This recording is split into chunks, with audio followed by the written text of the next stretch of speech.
हमारे पास एक ईसीएम आया है, ये बबलू भाई का, नगर आगरा से आया है ये। ठीक है, ये आगरा से आया है और ईसीएम भेजा है उन्होंने। इसको मैंने खोल लिया है। ठीक है, 1032K1। ठीक है, रिट्स वगैरह में ये लगता है। तो मैंने इस ईसीएम को खोल लिया है, बिल्कुल बाहर निकाल लिया है। और निकालने के बाद देखकर पता चला कि ऑलरेडी किसी भाई ने पहले भी इसमें काफ़ी मेहनत की है, काफ़ी कोशिश की है, पावर आईसी पे भी की है और TLE 4276 पे भी की है मेहनत उन्होंने, दिख रहा है। और फिर EEPROM पे भी की है, कैन आईसी पे भी की है, EEPROM पे भी की है, निकाला है इन्होंने। तो इस बात से देखकर ये अंदाज़ा तो हमें लग गया कि इसके अंदर 5 वोल्ट शॉर्ट रही होगी। क्यों?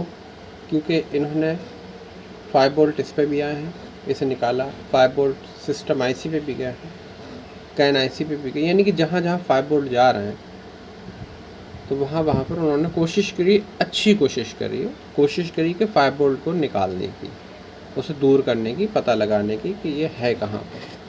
ठीक है जी, अब वो चलो कंटिन्यूटी की रेंज पे सेट कर लिया है मैंने। और अब मैं चेक करता हूँ सबसे पहले कि ये 5 वोल्ट की पोजीशन क्या है। तो इस बोर्ड के अंदर ये 5 वोल्ट यहाँ बनते हैं। ठीक है, और यहाँ पर आ रही बीप की आवाज़। तो इसका मतलब ये हो गया कि ये 5 वोल्ट लाइन शॉर्ट है इसमें। जहाँ पर भी आप चेक करोगे, आप एक प्रॉप ग्राउंड पर रखोगे, मान लीजिए ग्राउंड पर हमने यहाँ रख दिया। अब ये ऐसी बहुत ढेर सारी आईसियाँ हैं, जैसे ये देखो, यहाँ पर बीप की आवाज़ आ रही है।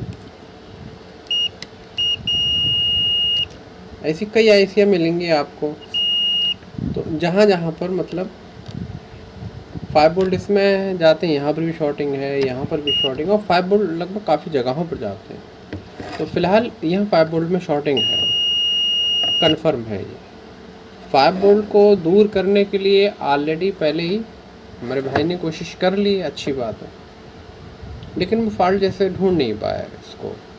कोशिश तो करी है उन्होंने, और 5 वोल्ट तो खैर निकाली भी जा सकती थी, निकाली जा सकती है।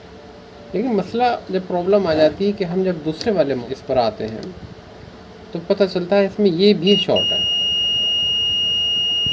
यानी कि 2.6 वोल्ट भी शॉर्ट है और 5 वोल्ट भी शॉर्ट है, 2 लाइनें शॉर्ट है।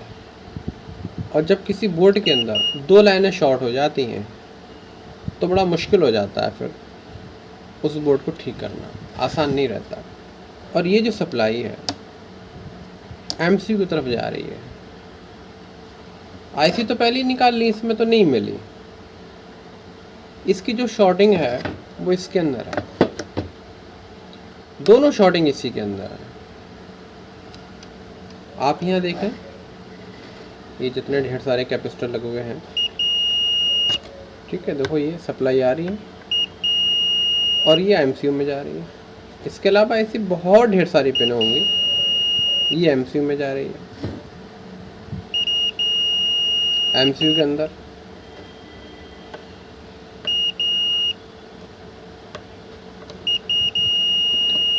अंदर प्रॉब्लम जो है तभी ठीक हो सकती है, शॉर्टिंग दोनों तभी दूर होंगे जब हम इस MCU को बाहर निकालें।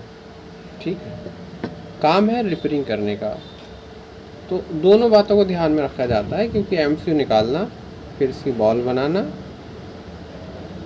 फिर लगाना, फिर इसमें फाइल भी डालना, काफ़ी लंबा काम हो जाता है। और फिर उस समय ये भी देखा जाता है कि जो पार्टी है जिसका ECM है, तो वो इतना क्या वेयर करेगी। मतलब MCU भी महंगा होता है और सब चीज़ें महंगी होती हैं, खर्चा बहुत हो जाता है, टाइम भी अच्छा खासा लग जाता है। देखा जाता है कि जब MCU की प्रॉब्लम आती है और एक नॉर्मल ECM है, नॉर्मल टाइप का है, मतलब बहुत ज़्यादा कॉस्टली नहीं है, तो फिर इस पर मेहनत नहीं करते हैं। उस समय बेहतर यही कह दिया जाता है कि भाई ऐसा आप रहने दें और दूसरा ECM का अरेंज कर लें, क्योंकि इसमें बहुत अच्छा खासा खर्चा आ जाएगा। मैं बता रहा हूँ इस तरह के काम जो होते हैं, बॉल करना, निकालना, लगाना, सॉफ्टवेयर डालना, और हर काम ठीक होना चाहिए। एक में भी मिस्टेक हो गई तो सारी मेहनत और अच्छा खासा पैसा भी खर्च होता है। तो दूसरी बात ये बताने की है कि जब भी 2 सप्लाइयाँ शॉर्ट हों, 2, एक नहीं 2 की बात हो रही है, एक शॉर्ट होगी, जैसे 5 बोल्ट शॉर्ट होगी तो हो सकता है कि कैन में शॉर्ट हो जाए, EEPROM में शॉर्ट हो जाए, सिस्टम IC में शॉर्ट हो, ठीक है, पावर IC में शॉर्ट हो, इसमें शॉर्ट हो, 4931 में शॉर्ट हो सकती है, कैपेसिटर शॉर्ट हो तो दूर हो जाती है। लेकिन जब 2 सप्लाइयाँ शॉर्ट हो तब मसला टिपिकल बन जाता है, और वो इस तरफ इशारा करने लगता है कि ये प्रॉब्लम MCU की तरफ पहुंच चुकी है। फिर हम जब MCU की जाने आते हैं तो आपको देखो कि इसके पास जो ट्रैक होते हैं सब इसके अंदर जा रहे हैं, और उन ट्रैक पर आपके नॉन पोलराइज्ड कैपेसिटर लगे हुए हैं, और मोस्टली वो सब बीप कर रहे हैं। ऐसे में आप अगर यहाँ पर 2.6 वोल्ट की सप्लाई देते हो, यहाँ पर सप्लाई देते हो 5 वोल्ट की अलग से, तो हर बार में आपको हीट होता हुआ यही नज़र आएगा, जो इस बात की तरफ इशारा करेगा आपका MCU शॉर्ट हो चुका है, आप इससे बदलें।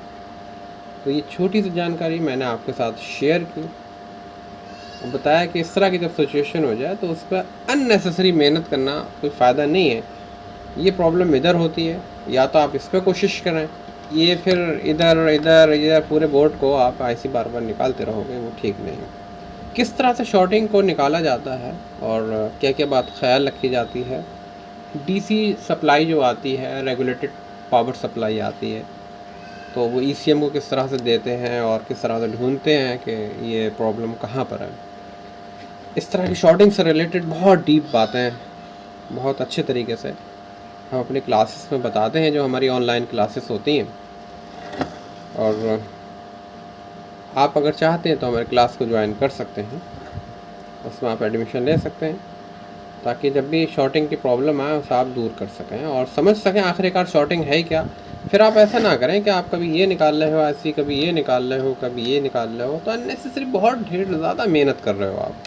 काम ऐसा होना चाहिए जिसमें हमारा समय भी कम लगे, हमारी मेहनत भी कम लगे और हम फॉल्ट को ढूंढ सकें। ठीक है, आपने हमारी वीडियो देखी, इसके लिए बहुत बहुत शुक्रिया, और जल्द किसी दूसरे वीडियो में मुलाकात होगी। Thank you so much.